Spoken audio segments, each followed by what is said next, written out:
ओम नमो भगवते वासुदेवाय। ओम नमो भगवते वासुदेवाय। ओम नमो भगवते वासुदेवाय। ओम नमो भगवते वासुदेवाय। ओम नमो भगवते वासुदेवाय। ओम नमो भगवते वासुदेवाय। ओम नमो भगवते वासुदेवाय। ओम नमो भगवते वासुदेवाय। ओम नमो भगवते वासुदेवाय। ओम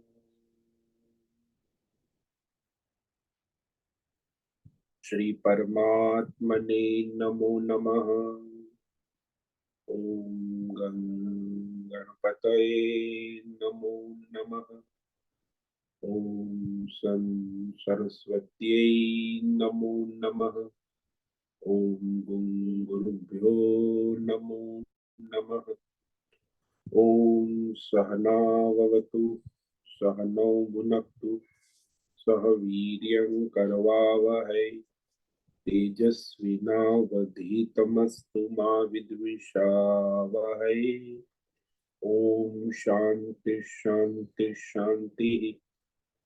सदाशिवसमारम्भां शङ्कराचार्यमध्यमाम् अस्मदाचार्यपर्यन्तां वन्दे गुरुपरम्परां। वन्दे गुरुपरम्पराम्। ॐ पार्थाय प्रतिबोधितां भगवता नारायणेन स्वयं व्यासेन ग्रथितां पुराणमुनिना मध्ये महाभारतम् अद्वैतामृतवर्षिणीं भगवतीम् अष्टादशाध्यायिनीम् अम्ब त्वामनुसन्दधामि भगवद्गीते भवद्वेषिणि। वसुदेवसुतं देवं कंसचाणूरमर्दनं देवकी परमानन्दं कृष्णं वन्दे जगद्गुरुं। नमस्ते परमं ब्रह्म सच्चिदानन्दरूपा निर्गुणाय नमस्तुभ्यं ओंकाराय नमो नमः। सर्वे दुर्गाणि तरन्तु सर्वे भद्राणि पश्यन्तु सर्वे सद्बुद्धिमाप्नोतु सर्वे सर्वत्र नंदतु। ओम तत्सत। ओम ओम ओम ओम। आप सभी ऑनलाइन नेटवर्क पर उपस्थित भगवत गीता श्रवण साधकों को आज प्रातः का अभिवादन, अभिनंदन, अभिवंदन। हरि ही ओम, हरि ही ओम, हरि ही ओम। हम सबको आज का यह दिव्य दिन तन मन धन जन देश काल विषय वस्तु परिस्थिति अवस्थाएं अध्यात्म भौतिक दैविक क्षेत्र सभी को अपने अपने पूर्व में अनंत जन्मों में किए हुए संचित पाप पुण्य धर्म अधर्म मिश्र कर्म के पक्के हुए फलस्वरूप वर्तमान में आज सब अपने अपने प्रारब्ध अनुसार परमेश्वरी अचिंत्य योग माया के माध्यम से प्रसाद स्वरूप में प्राप्त हुआ है। अतः आज का यह दिव्य दिन परमार्थ हेतु निष्काम सेवा यज्ञ देव यज्ञ ऋषि यज्ञ पितृ यज्ञ मानवता यज्ञ भूत प्राणी यज्ञ सात्विक दान शारीरिक वाचिक मानसिक तप निष्काम कर्म योग ध्यान योग भक्ति योग ज्ञान योग साधना स्वाध्याय वेद शास्त्रों का अध्ययन अध्यापन उपासना आराधना के लिए समर्पित करे और करवावे। अत्यंत दुर्लभ मनुष्य जीवन को परमार्थ हेतु सार्थक करे और करवावे। आज विक्रम संवत 2081 वैशाख मास शुक्ल पक्ष की नवमी तिथि सुबह 8:48 तक है। उसके बाद 10वीं तिथि लग जाती है। आज है पूर्व फाल्गुनी नक्षत्र, ये रात्रि 9:17 तक है। उसके बाद उत्तर फाल्गुनी नक्षत्र लग जाता है। आज है शुक्रवार, देवी उपासना देवी आराधना का दिन, और ग्रीष्म ऋतु गर्मी की मौसम प्रारंभ हो चुकी है। यहाँ रात्रि का न्यूनतम तापमान 2 बजे का 21 डिग्री रहा, और दिन का 2 बजे का अधिकतम तापमान 40 डिग्री रहा। वायु की गति 5-10 किलोमीटर प्रति घंटा चल रही। ईस्वी सन 2024, 17 मई 2024, सुबह के 7 बजने वाले हैं। कलयुग का प्रथम चरण 5250वां वर्ष, 7वां वैवस्वत मनवंतर श्वेत वराह कल्प, ब्रह्मा जी का 26वां दिन और 51वां वर्ष चल रहा है। तो ऐसे अनंत कोटि ब्रह्मांडीय परमेश्वरी अचिंत्य योग माया में हमारा यह एक ब्रह्मांड, इस ब्रह्मांड में ये पृथ्वी लोक में समुद्र के ऊपर जम्बू द्वीप में विश्व का एकमात्र वैदिक राष्ट्र भारत में उत्तर हिमालय प्रांत में उत्तराखंड राज्य में टिहरी जिले में हिमालयन शिवालिक पर्वतमाला के अंतर्गत मणिकुट पर्वत के ऊपर नीलकंठ महादेव के सामने ऋषिकेश नगरी में मुनि की रीति प्रांत में शीशम झाड़ी अवधूत बाड़ा आश्रम के सी ब्लॉक के पहले माले से 5 नंबर कमरे से गंगा किनारे से हम स्वामी उत्तमानंद सरस्वती भगवद गीता के आचार्य शिष्य स्वामी चिन्मयानंद सरस्वती महाराज, कैलाद्वैत वेद व्यास भगवदपाद शंकराचार्य की श्रृंगेरी संन्यास परंपरा से शिक्षित दीक्षित सनातन वैदिक भारतीय हिंदू धर्म अनुसार संपूर्ण भगवद गीता ज्ञान यज्ञ ऑनलाइन चैतन्यमय जीवन लाइव प्रसारण के अंतर्गत व्याख्यान माला में अध्याय 5 कर्म संन्यास योग के श्लोक नंबर 22 पर संस्कृत एवं हिंदी में व्याख्यान करेंगे। दिव्य पवित्र सरल व्यवहारिक सटीक पूर्ण वर्ण अक्षर पद वाक्य पंक्ति श्लोक अध्यायों की संगति संधि अन्वय शब्दार्थ वाक्यार्थ भावार्थ रहस्यार्थ के यथार्थ तात्पर्य सहित वैदिक शास्त्र वेदव्यास साहित्य शंकर भाष्य एवं परंपरागत सन्यासी आचार्यों की टीका टिप्पणी सहित आज का यह भगवद गीता व्याख्यान करेंगे। कृपया आप सभी श्रद्धा भक्ति ध्यान से परिपूर्ण होकर के यह दिव्य श्रवण साधना करें। इसमें से कुछ ग्रहण करे, कुछ धारण करे, कुछ अपने जीवन में चरितार्थ करे और उसमें निरंतरता लाए।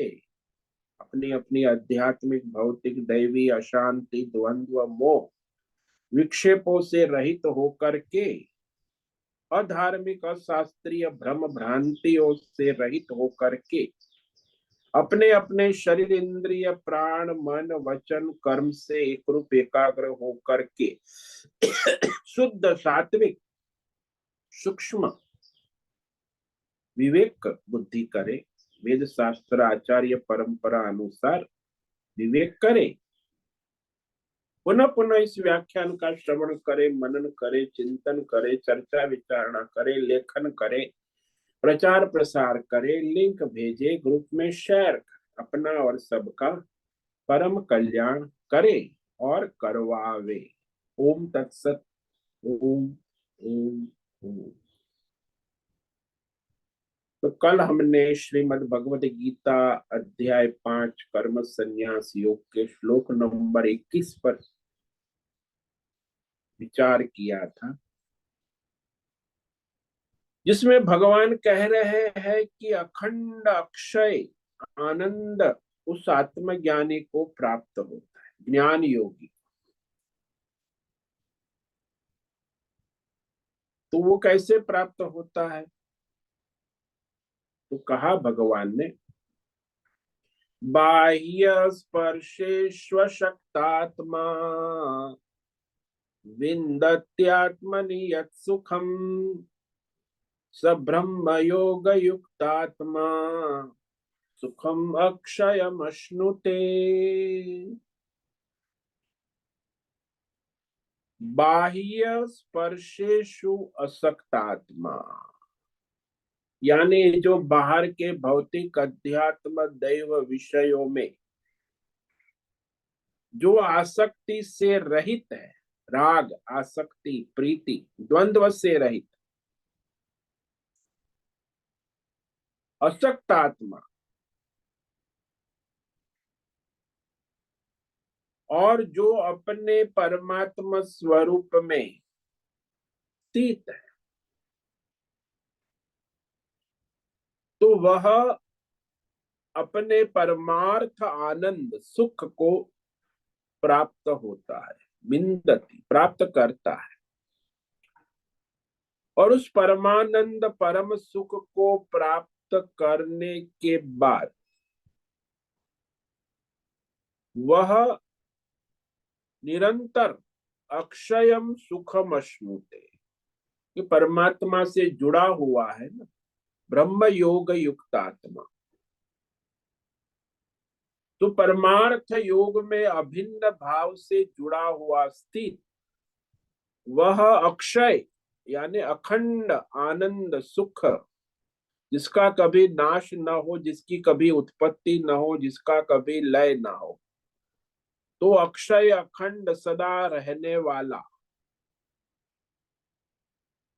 सुख आनंद का अनुभव करते हैं, प्राप्त करते हैं, यानी मोक्ष परमार्थ को प्राप्त कर लेते हैं। उन्हें कोई बाह्य विषयों के आलंबन की आवश्यकता नहीं, स्वयं ही अपने आत्मा के आनंद में तृप्त रहते। जैसे आप अपनी गहरी नींद में चले गए तो वहां कोई आपको बाहर के भौतिक अध्यात्म देह विषय के आलंबन की आवश्यकता नहीं। अपनी निद्रा अवस्था में, सुषुप्त अवस्था में जो आप अपने शांति सुख और आनंद का अनुभव करते, निर्विषयम सुखम है,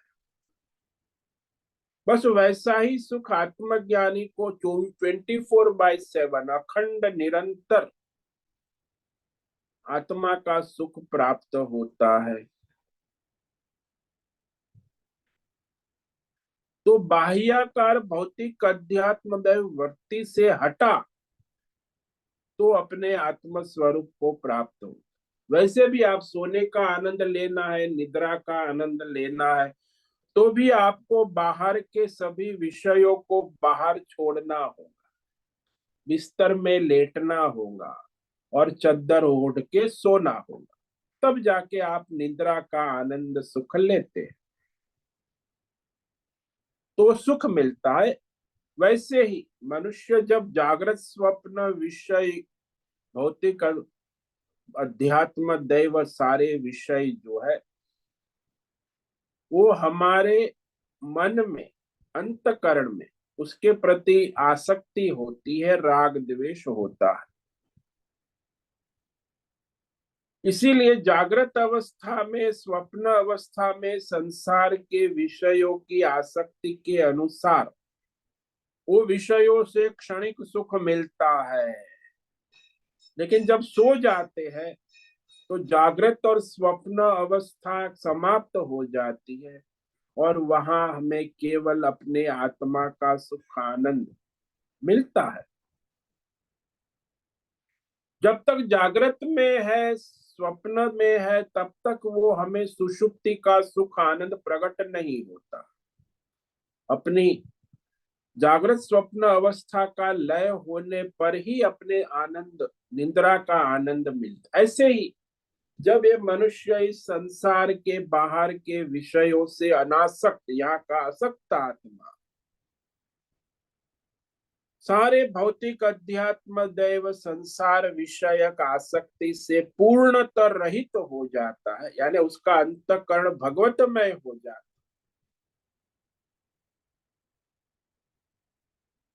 तो वह अपने परमात्मा में स्थित हो जाता है। तब उसे यह परमानंद की प्राप्ति हो जाती।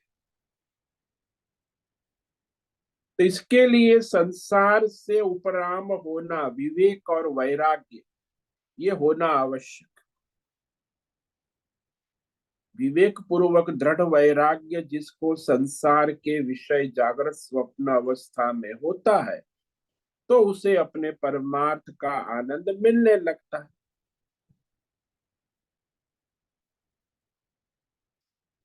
तो वो जो आत्मज्ञानी है, वह ये सांसारिक इंद्रिय विषयों में बाहर विषय सुख नहीं ढूंढने जाता, उसे भीतर ही आत्मा का आनंद निरंतर प्राप्त होता है।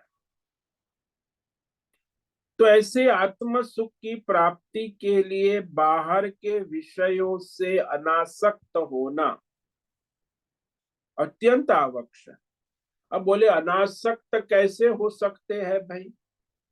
तो भगवान उसका उपाय बताते हैं कि संसार के विषयों से अनासक्त होने का उपाय क्या? उपाय फॉर्मूला है, हम तो आसक्त है, संसारी सभी जीव संसार के विषयों में। अब इस भौतिक अध्यात्म दैव अनंत विषय सब अपने अपने विषयों में आसक्त है, राग है, मोह है और परेशान भी है। अब इस आसक्ति से अनासक्त कैसे हुआ जाए, ये श्लोक नंबर 22 में भगवान कहते, ये ही संस्पर्शजा भोगा दुःखयोनय एव ते आद्यन्तवन्त कौन्तेय न तेषु रमते बुधः। ये ही संस्पर्शजा भोगा दुःखयोनय एव ते। पहला वाक्य, आद्यन्तवन्त कौन्तेय न तेषु रमते बुधः। भगवान कौन्तेय शब्द है, अरे कुंती के बेटे सुनो सुनो सावधानी से। क्या सुने भाई? ये संस्पर्शजा भोगा, जो इंद्रिय और विषय भौतिक अध्यात्म दैव विषयों के संयोग से उत्पन्न होने वाले सारे इंद्रिय भोग, शब्द स्पर्श रूप रस गंध, संयोग होने से ये सारे जो भोग है संयोग से उत्पन्न होते हैं। हालांकि ये जो इंद्रिय विषय संयोग से उत्पन्न होने वाले भोग से जो मनुष्य है विषयी भोगी, वो उसे सुखरूप लगता है, लेकिन वास्तव में वह दुख योनय, सभी दुखों का हेतु है। योनय मूल कारण है, योनि यानी मूल कारण, दुख का मूल कारण। और ये इंद्रिय विषय भोग सारे कैसे है? बोले आदि और अंत वाले हैं, अनित्य है, आद्यंतवंत। कोई भी भोग नित्य नहीं, इंद्रिय के भौतिक अध्यात्म यहाँ तक कि देवलोक स्वर्ग लोक वो भी अनित्य। इसीलिए हे कौन्तेय, जो मुमुक्षु है, बुधा, बुधा यानी बुद्धिमान है, विवेकी है, जिसका लक्ष्य परमार्थ है, वह उस संसार के विषय भोगों में रमण नहीं करता, रमण भ्रमण नहीं करता, उसके पीछे नहीं जाता। हाँ, प्रारब्ध के अनुसार शरीर निर्वाह के लिए जो रोटी कपड़ा मकान जीवन धर्म अनुसार जो आवश्यक है, उसके सिवा और कोई भोग की लालसा नहीं रखता। क्योंकि ये जो सारे के सारे भौतिक अध्यात्म यहाँ तक कि देवलोक पर्यंत दैव, सभी विषय इंद्रियों के संबंध से होने वाले संसार के सभी इंद्रिय भोग है। और ये सारे भोग जो है, भोग के पहले और भोग के बाद में दुखद है, दुख के कारण है, दुख का हेतु है, बनते हैं, ये सुनिश्चित है। आप जरा शांति से सोचो कि जितने भी आप सुख भोग रहे इंद्रियों के, उसके आगे पीछे कितना कष्ट और दुख है।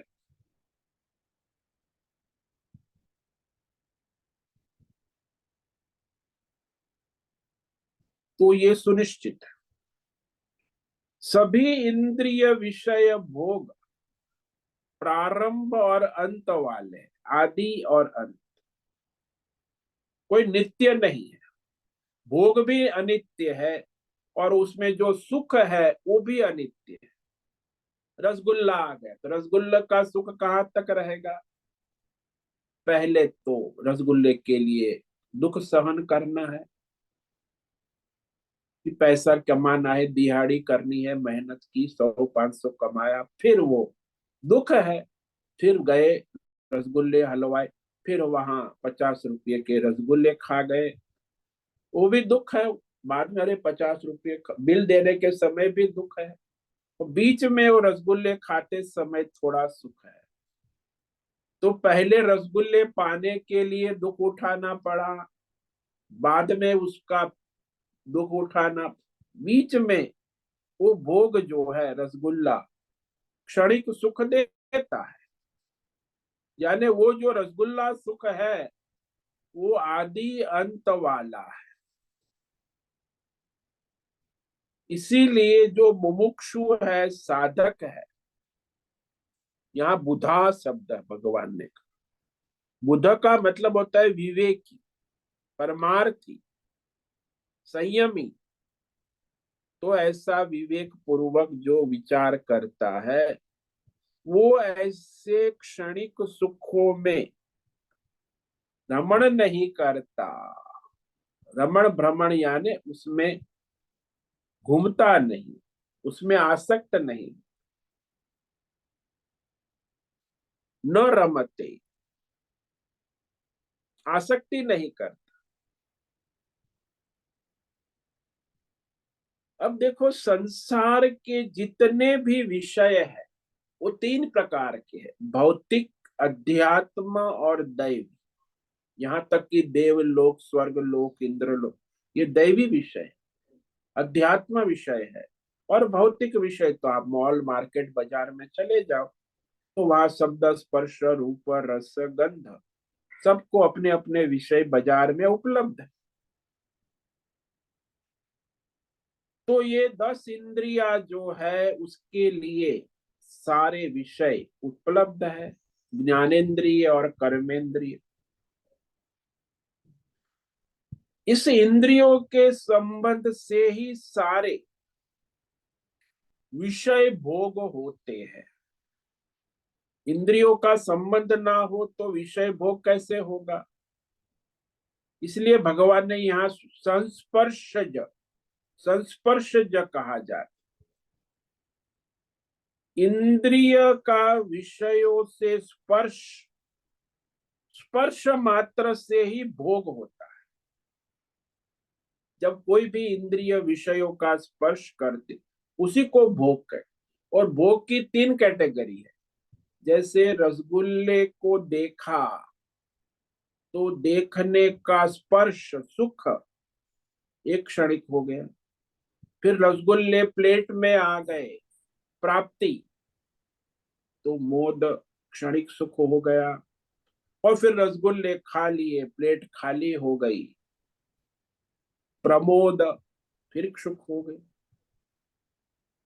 तो बस ये तीन लेवल में इंद्रिय विषय स्पर्श मात्र से ही भोग होता है।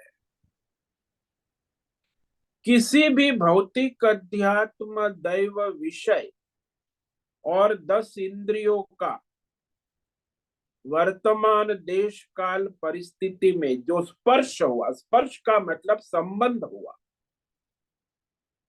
युग्म हुआ, जुड़ा, स्पर्श हुआ, इतने से ही इंद्रिय भोग तो होता है, लेकिन वह क्षणिक होता है। दिखता है कि नहीं जैसा ही वैसा, क्षणिक ही रहता है, निरंतर नहीं रहता। देखने के क्षण सुख होता है, प्राप्त होने के क्षण सुख होता है, और भोग के क्षण फिर वो चला जाता है। जैसे एक दृष्टांत ले लो कि हम अपनी गाड़ी से रास्ते से जा रहे हैं। अब हाईवे पर तो गाड़ियां चलती रहती है, दौड़ती रहती, सामने से भी कई 50 100 गाड़ियां तेजी से आ रही है, जा रही है, हम देख रहे हैं, अपनी गाड़ी भी चला रहे। तो हमारी जो इंद्रिय है, आंख है, उसका इस 50 गाड़ियों का दर्शन होता है, देखते ही है। लेकिन उन गाड़ियों में जब हम देखते हैं तो स्मरण कुछ नहीं रहता, गाड़ी चली गई, 50 गाड़ी चली गई, क्योंकि उस 50 गाड़ियों में हमें कोई राग आसक्ति नहीं है।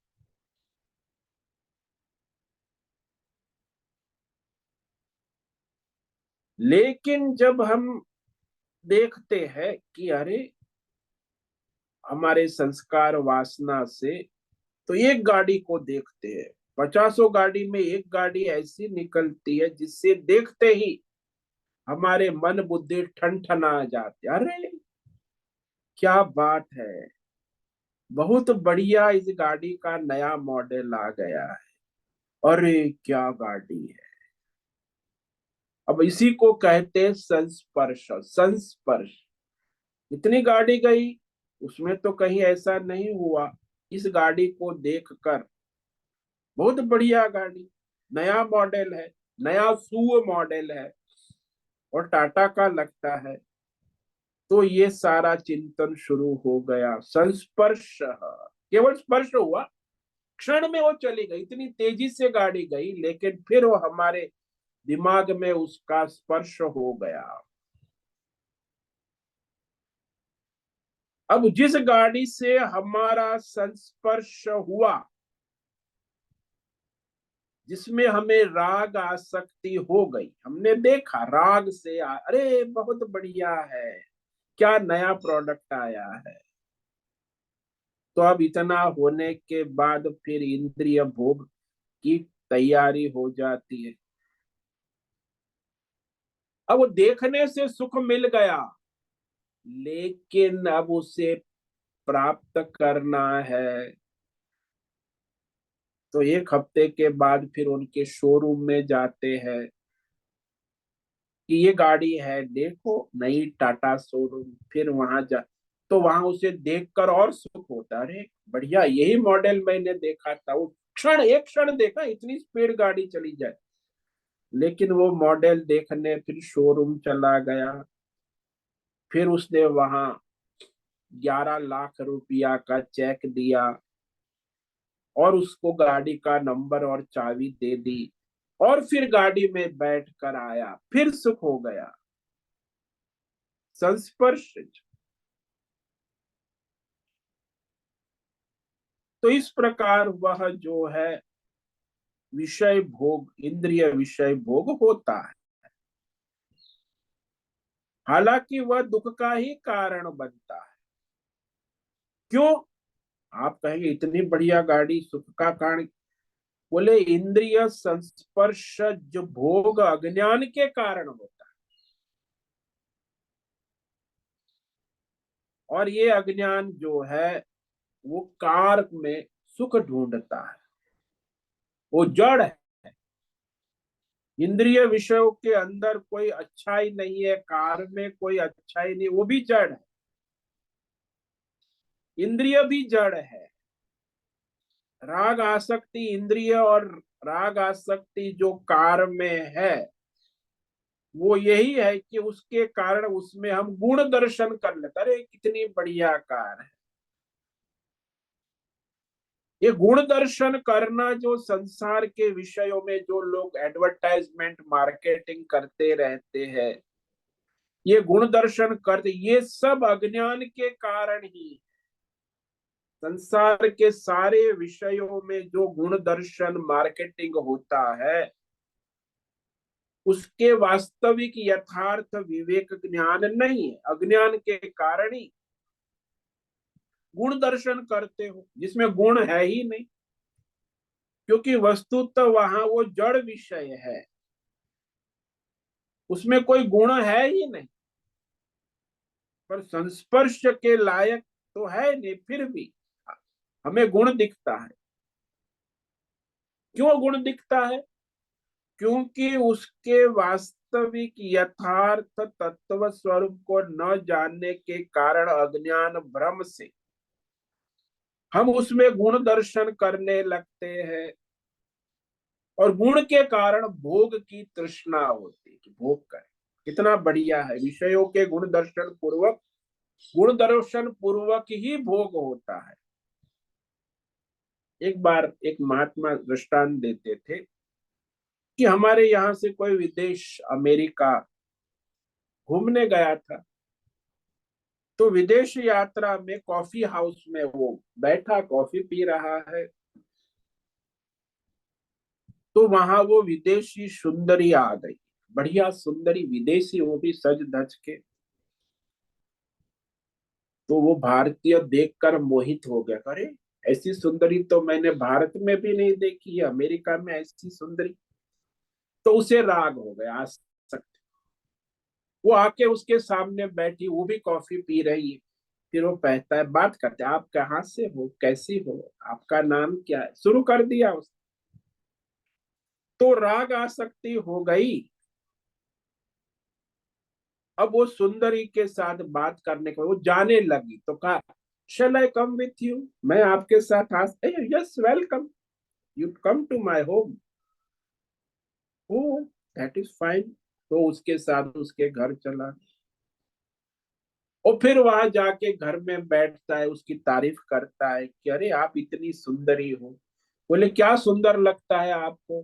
बोले आपके बाल कितने सुंदर। It is not real, it is just artificial, I pay $1,000। ओ, वो बाल उसने निकाल के सेट पे रख दिए। उसकी तो शरीर पे बाल है ही नहीं। फिर कहा आपके दांत कितने सुंदर है। बोले दांत मैंने $50 में बनाए, देखो ये दांत।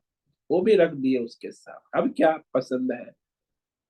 फिर कहा, बस सुंदरी देवी, आपकी सुंदरता का तत्व ज्ञान मुझे हो गया, अब मुझे जाने की आज्ञा दे।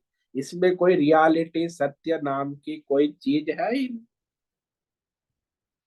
तो फिर वो सुंदरी के घर से वापस आ गया। क्यों वापस आया?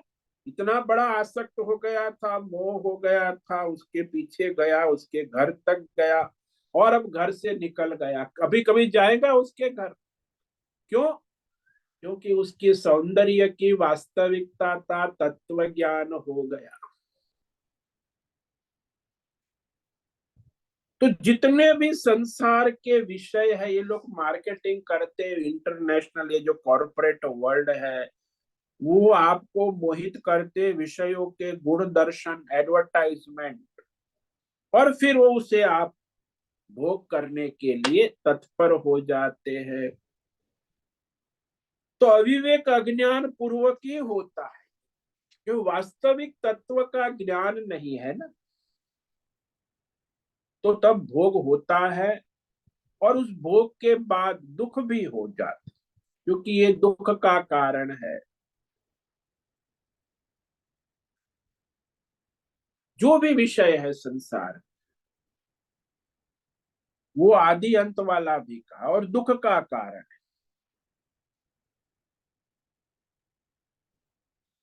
भौतिक हो, अध्यात्म हो, दैव हो, संसार में मनुष्य के जितने भी दुख है, आज आप दुख जो भोग रहे हो, संसार में जितने भी दुख है, भौतिक हो, आध्यात्मिक हो, सभी दुखों का मूल कारण अज्ञान है, अविवेक है, यथार्थ तत्व दर्शन नहीं है। तो इस अज्ञान के कारण ही सारे संसार में सभी मनुष्य दुखी रहते हैं। तो जिस विषय से वो भोग कर रहा है, सुख प्राप्त करने की कोशिश कर रहा है, वास्तव में वो दुखदाई है।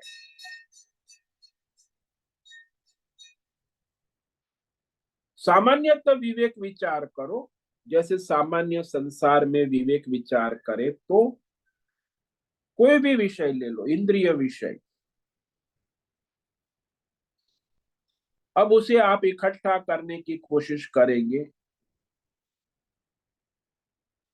तो वो प्राप्त करने में श्रम है।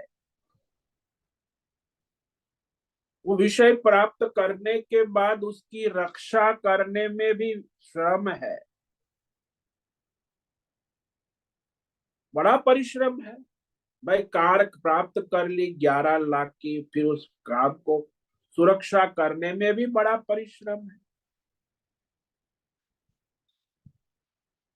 तो इंद्रिय भोग से जो भी किसी भी हेतु से उसका यदि कुछ नाश होता है, एक्सीडेंट हो जाता है, तो ओ हो 11 लाख की कार नष्ट हो गई,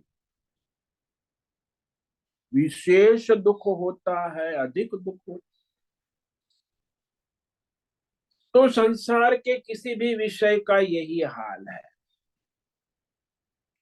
सारे इंद्रिय भोगों का मूल है अविवेक, अज्ञान से विषय में गुण दर्शन करना।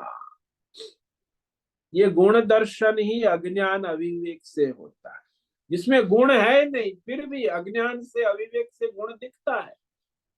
जैसे वो अमेरिकन सुंदरी में उसको सौंदर्य दिखने लगा, अज्ञान अविवेक। जब विवेक हुआ, ज्ञान हुआ, तो उसके घर से निकल गया, सुंदरी के घर से।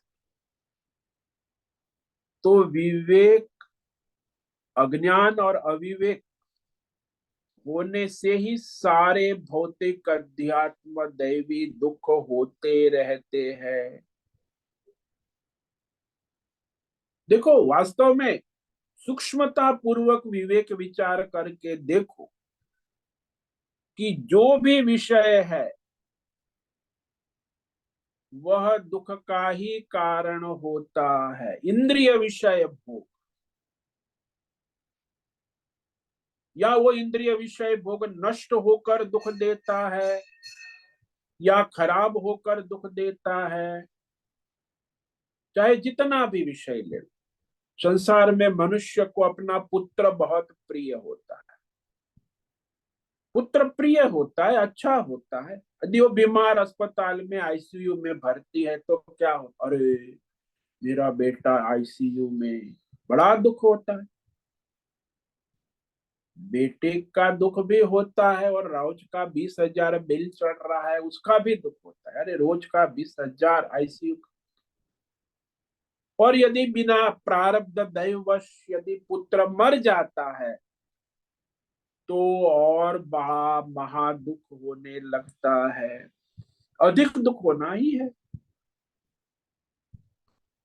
इसीलिए संसार का कोई भी विषय ले लो, परिवार, पैसा, पद, प्रतिष्ठान, मकान, दुकान, यहाँ तक कि भौतिक अध्यात्म देव स्वर्ग लोक देवलोक ले लो, सारे इंद्रिय विषय स्पर्श के भोग जो है उसको भगवान ने दुख योनि, दुख का मूल कारण, मूल दुख योनि कहा। मूल हेतु योनि शब्द है, कहा वे दुख के ही मूल कारण बनते हैं, दुख के ही मूल हेतु बनते हैं। ये शब्द भगवान का है, दुख योनय, स्पष्ट कहा। संस्पर्श जब भोग, इंद्रिय विषय के स्पर्श से भोग होता है तो वो दुख के ही कारण होते हैं। तो यहाँ आचार्य लिखते हैं, आचार्य कहते हैं एव शब्द भगवान ने कहा, एव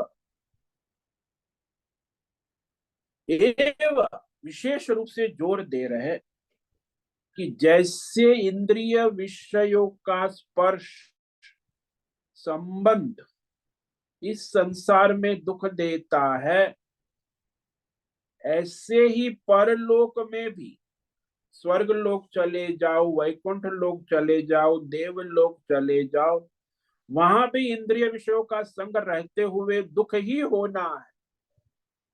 ऐसा नहीं कि वहां स्वर्ग लोक में, देव लोक में जाकर विषय भोग सुख का कारण बन जाए। बहुत से भक्त लोग को बड़ा आश्चर्य होगा कि ये क्या बात हो रही होते है।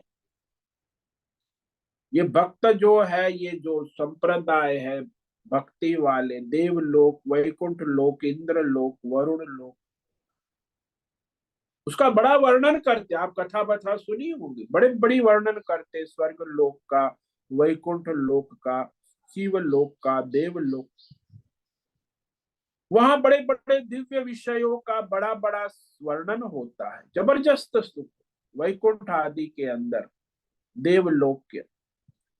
लेकिन जहां वह सुख की बात होती है, वह इंद्रिय संस्पर्श सुख प्रतीत होगा, वो इंद्रिय सुख है, इंद्रिय स्पर्श से ही सुख प्रतीत होगा। वही भगवान ने स्पष्ट कह दिया कि यह दुख का ही हेतु है। क्यों? कि वहां देवलोक में भी आप सुख भोग कर वापस मनुष्य लोक में ही आओगे। अंत वाले हैं, आदि अंत कहा ना। इसीलिए आचार्य कहते हैं इस संसार में चाहे भौतिक हो, अध्यात्म हो, दैव हो, देवलक हो, कहीं भी सुख मात्र की गंध भी नहीं। न संसारे सुखस्य गंध मात्र मस्ती। देवलोक, स्वर्ग लोक चले जाओ, वैकुंठ लोक चले जाओ, जितना भौतिक संसार में सुख है वह गंध भी नहीं है, क्योंकि वो भी नश्वर है।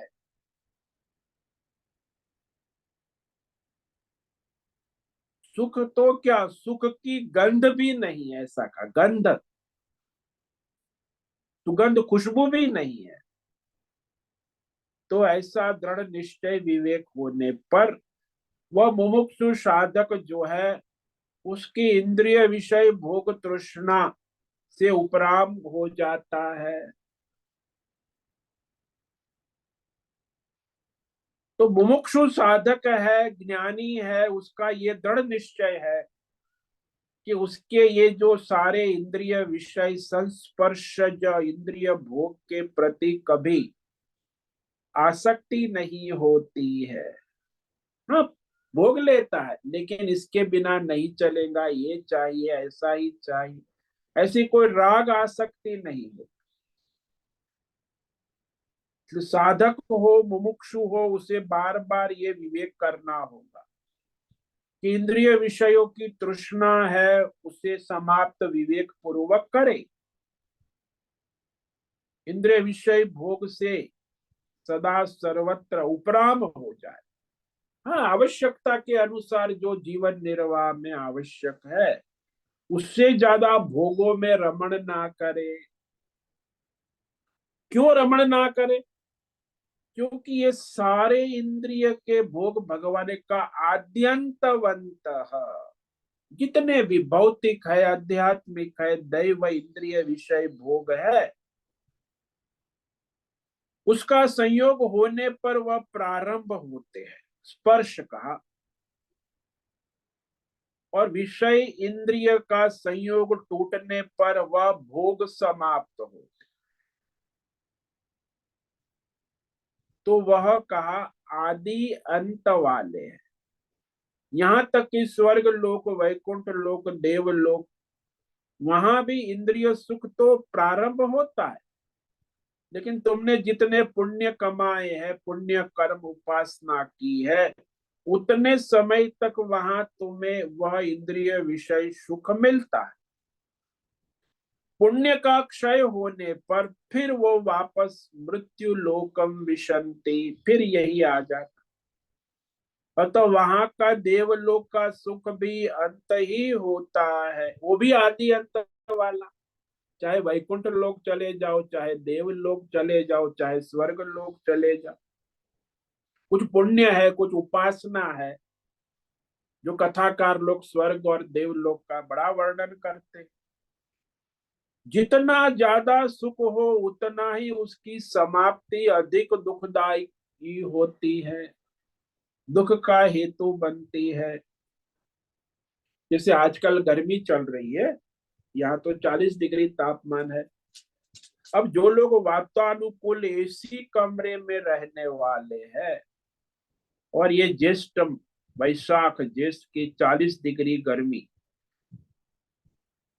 तो वहां वह जब कमरे से बाहर तो जाना पड़ता है तो फिर बड़े परेशान हो जाते। मानो के कहीं गए दुकान में, 2 घंटे दुकान में वातानुकूल एसी कमरे में रहकर जब बाहर रास्ते पर आते हैं तो बड़ा दुख होता है, पसीना पसीना हो जाता। इसी प्रकार संसार में मृत्यु लोक में रहते हुए मनुष्य लोक में हम जो मनुष्य को ये भौतिक अध्यात्म दैव दुख देते ही, स्वर्ग लोक ब्रह्म लोक में जाएंगे तो भी वो सुख में नित्य नहीं है, वापस इस संसार में आते हैं, तब अधिक दुख का अनुभव होता है। स्वर्ग का सुख भोग के आए तो अधिक दुख। ये लोग आजकल टूरिज्म में जाते हैं ना, कि जो लोग अपने मुंबई में, अहमदाबाद में, अभी यहाँ ऋषिकेश शहर सब घूमने आए हैं बहुत। अब ये लोग यहाँ आते हैं, यहाँ की हवा, आबो हवा, गंगा किनारे, ठंडक स्नान। अब वो जब वापस वहां जाते हैं अहमदाबाद मुंबई, तो उनको बड़ा दुख होता है कि अरे वाह कितना आनंद था, लेकिन पुण्य था 1 हफ्ता 2 हफ्ता, फिर वो अपना वापस अपने मुंबई अहमदाबाद में अधिक दुख अनुभव होता है। तो यहाँ आचार्य कहते हैं, स्पष्ट किया कि जो इंद्रिय भोग पहले नहीं था,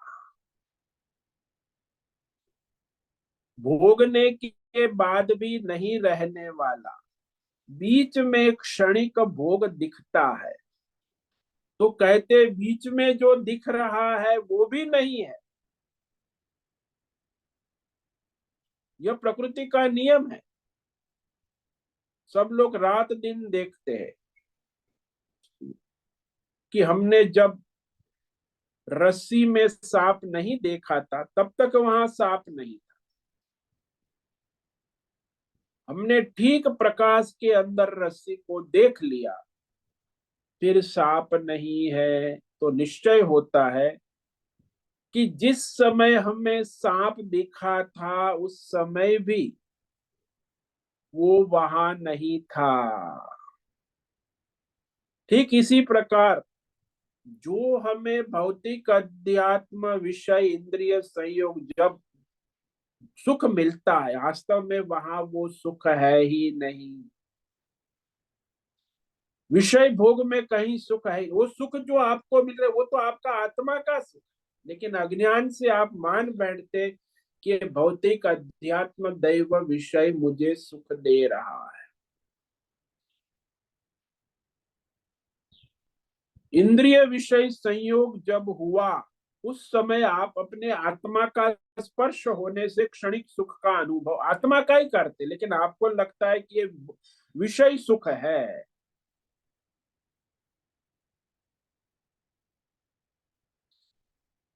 तो भोग के समय वो क्षणिक प्रतीत होता है, वह भी वास्तव में नहीं है। विषयों का सुख नहीं है, इंद्रिय सुख नहीं है, रस्सी में सांप की तरह दिखता है, कल्पित आभासित भ्रम मात्र है कि रसगुल्ले से सुख आ रहा है।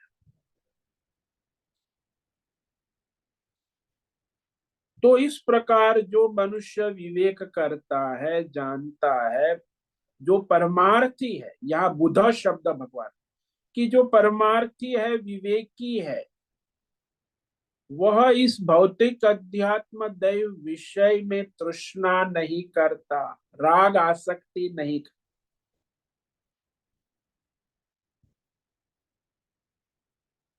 तो इसका रहस्य यह है कि उससे यथार्थ विवेक करके समझ लिया कि अरे इसमें कुछ है नहीं,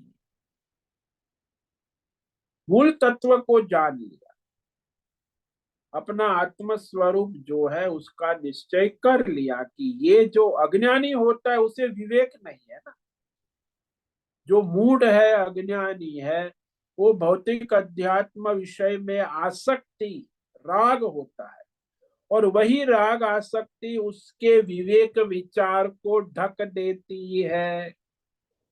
वो राग आसक्ति विवेक विचार करने नहीं देती। यदि विवेक उत्पन्न हो जाए तो बात बन जाए, लेकिन वो राग आसक्ति विवेक उत्पन्न होने नहीं देती। इस प्रकार वो मनुष्य जो राग आसक्ति के कारण विषय में प्रवृत्त हुआ है, वो विवेक से रहित है। उनके लिए यहाँ आचार्य कहते हैं कि जैसे पशु पक्षी यथार्थ विवेक न होते हुए वो विषयों में प्रवृत्त निवृत्त होते रहते हैं, वैसे ही आजकल मनुष्य बाजार में, मार्केट में दिखते हैं कि असल में उनका वास्तविक विवेक है ही नहीं। पशु की तरह केवल संसार में, बाजार में घूमते रहते। तो वो मनुष्य जो है पशु ही है। तो इस श्लोक में ये समझ लो कि ये संस्पर्श जो इंद्रिय भोग से विवेक पूर्वक राग आसक्ति रहित होना, यही विवेकी विद्वान का लक्षण है। तो विवेकी है, विद्वान है, राग आसक्ति रहित है, वही परमार्थ कर सकता है।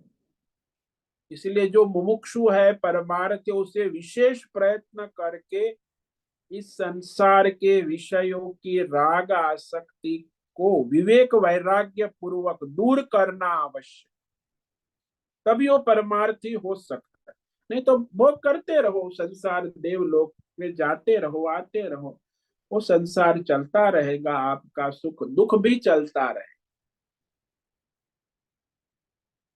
तो परमार्थ के मार्ग में सबसे बड़ा प्रतिबंध ये है, इंद्रिय विषय भोग में आसक्ति, राग। उसमें जो रमण करता है वो परमार्थ नहीं कर सकता, वो संसार के सारे अनर्थों को प्राप्त होता है। इसीलिए साधक को अधिक से अधिक प्रयत्न करना होगा। परम पुरुषार्थ कि इंद्रिय विषय नियम नियम धर्म के अनुसार आवश्यक जीवन निर्वाह हेतु जो विषय है उसको प्रसाद बुद्धि से ग्रहण करे। भोग बुद्धि आसक्ति राग से विषयों को स्पर्श ना करे, स्वीकार ना करे। जैसे दृष्टांत ले लो कि कोई मनुष्य किसी स्त्री को मातृ रूप से स्पर्श कर, तो विवेक है कि ये मेरी माँ है। लेकिन कोई मनुष्य स्त्री को प्रेमिका रूप से, पत्नी रूप से, तो वो उसे लगता है पत्नी है, प्रेम, तो भोग करेंगे, माँ का भोग नहीं करेंगे, क्योंकि विवेक है। माँ का स्पर्श, माँ का स्पर्श अलग है और प्रेमिका पत्नी का स्पर्श अलग है। प्रेमिका पत्नी का स्पर्श है वो भोग स्पर्श, और माँ का स्पर्श है वो परमार्थ। तो इस तरह समझना चाहिए, राग आसक्ति से रहित स्पर्श हो। तो आगे के श्लोक में भगवान यही कहते हैं कि जिस मनुष्य ने मृत्यु के पहले इस राग द्वेष काम क्रोध लोभ आसक्ति के आवेग को जीत लिया है, वही योगी है, वही परमार्थी है, और वही संसार में सुखी रहता है। तो इस श्लोक को आज पढ़ेंगे, इस पर विचार कल करेंगे। शक्नोति हैव यः सोढुम् प्राक् शरीर विमोक्षणात् काम क्रोधोद्भवं वेगम सयुक्त सुखी नरः। तो जो मनुष्य अपनी मृत्यु के पूर्व में, पहले जीवित रहते हुए, ये जो राग आसक्ति कामजन्य क्रोधजन्य आवेग है, उसे संयमित नियमित कर लेता है, सह लेता है, वह मनुष्य परमार्थी है, युक्त है, योगी है, परमार्थी है, और वही संसार में सुखी है। इस पर हम कल विचार करेंगे। तो आज जो है सबसे बड़ी मनुष्य को समस्या है, वो भगवान ने उसका समाधान किया है कि जितने भी सुख है इंद्रिय के, वो सब दुख की योनि है। इसीलिए विवेकी उसमें, परमार्थी उसमें रमण नहीं कर। ये ही संस्पर्श जा भोगा दुखयो नय एवते आद्यंतवंत कौन्तेय न तेषु रमते बुधः।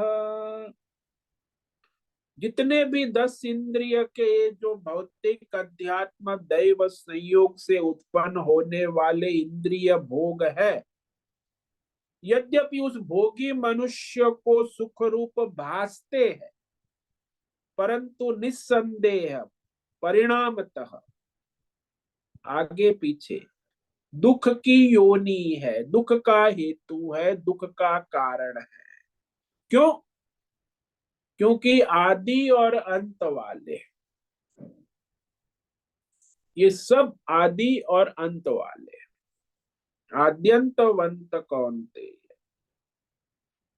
इसीलिए जो मुमुक्षु है, पर बुध यानी परमार्थी, मुमुक्षु साधक, विवेकी, बुद्धिमान जिसको कहा, वास्तव में वही बुद्धिमान, वह इस इंद्रिय विषय भोगों में नहीं रमण भ्रमण करता है। उससे सावधान रहकर धर्म के अनुसार अपना जीवन निर्वाह कर परमार्थ में लगता है। ओम नमो नारायणाय, ओम नमो नारायणाय, ओम नमो नारायणाय, ओम नमो नारायणाय, ओम नमो नारायणाय। कायेन वाचा मनसेन्द्रियैर्वा बुद्ध्यात्मना वा प्रकृते स्वभावा करोमि यद्यत् सकलं परस्मै नारायणायेति समर्पया। ओम सर्वे भवन्तु सुखिनः, सर्वे सन्तु निरामया, सर्वे भद्राणि पश्यन्तु, मा कश्चित् दुःखमाप्नुयात्। अस्तु मा सद्गमय, तमसो मा ज्योतिर्गमय, मृत्योर्मामृतंगमय। ओम पूर्णमद पूर्णमिदं पूर्णात् पूर्णमुदच्यते पूर्णस्य पूर्णमादाय पूर्णमेवावशिष्यते। ओम शांति शांति शांति। शंकरं शंकराचार्यं केशवं बादरा सूत्र भाष्य कृतौ वंदे भगवन्तौ पुनः पुनः। ईश्वरो गुरुरात्मेति मूर्ति भेद विभाग व्योमवद् व्याप्त देहाय दक्षिणामूर्तये नमो। ओम गुरुभ्यो नमो नमः। ओम तत्सत् ब्रह्मार्पणमस्तु। ओम ओम ओम।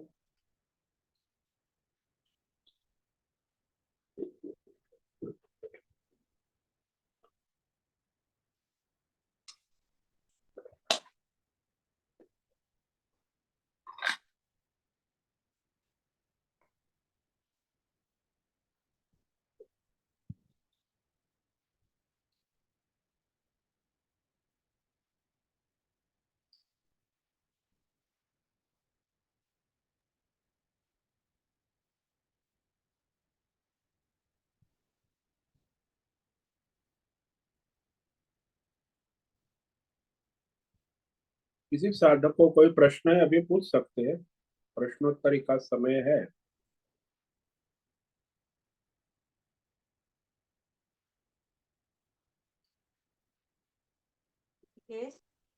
हाँ,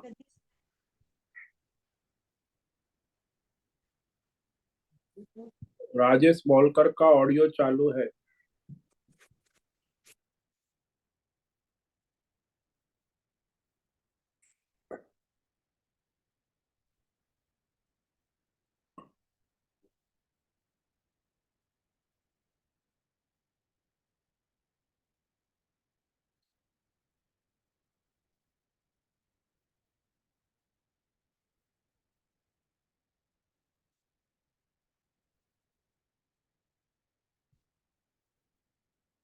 ठीक है, आज उपस्थित है प्रकाश आनंद दोषा, राय बहादुर, अजय रत्न पारखी, अंकिता शिंदे, अनुराधा जीठे, आरती जादव, अर्जुन कोकिटकर, आशा कोटक, बीबी शर्मा, दिनेश पटेल, गीता मेनन, जीवी कुमार, हेमा कोटक, इला जोशी, मेधा जोशी, मीना सिंगाड़े, मोहन राम, मुन्नालाल यादव, नैना पुरोहित, पंकज भट्ट, प्रभाकर अक्कल, पृथ्वीराज मालव, राजेश मोलकर, रिची पटेल, संजीवनी, श्रीरंग रानडे, शंकर मोहन राम, सुचिता पाटिल, सुनील ठाकुर, सुनीता कुलकर्णी, उषा मेनन और विशाल बेड़ेकर। तो आज इतने साधक उपस्थित हैं, कल आगे विचार करेंगे श्लोक नंबर 23 पर। सभी साधकों को आज का ओम नमो नारायणाय, सबको आज का ओम नारायण नारायण सबको ओम नमो नारायण, नमो नारायण स्वामी। नमो नारायण स्वामी। ओम नमो नारायण, ओम नमो नारायण, ओम नमो। मुझसे निवेदन है आज का सत्संग पूर्ण करें। ओम नमो नारायण। आज का ये दिव्य सत्संग ओम नमो नारायण। सभी साधकों को ओम नमो नारायण। ओम नमो नारायण स्वामी जी।